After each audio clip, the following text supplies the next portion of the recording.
Approval sa travel request ng mga opisyal ng lokal na pamahalaan.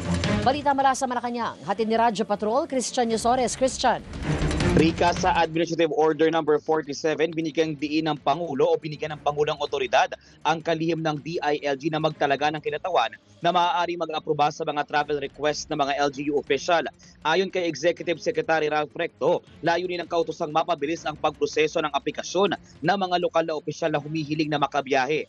Nakasaad sa admin order na kailangan baguhin at padaliin ang approval process para matiyak ang mabilis na aksyon, maayos na sistema at mas epektibong burokrasya dahil sa dami ng mga travel request. Layunin din naman itong matiyak na may sapat na oversight at pagbabantay sa mga lokal na pamahalaan. Sa ilalim ng Local Government Code, kailangan ng approval ng Office of the President ang anumang travel request ng mga lokal na opisyal, lalo na kung ang biyahe ay lalampas sa 3 buwan o kapag kasagsagan ng emergency o krisis at gagamit ng pampublikong pondo. Nauna nang naglabas ng admin order ang administrasyon ni dating Pangulong Corazon Aquino na nagtatalaga sa DILG Secretary na mga aproba ng travel request ng mga LGU officials. At yan ang balitang kumpirmado, sigurado. Ito ang Radyo Patrol, Christian Yosores, DZMM. Maraming salamat, Christian Yosores.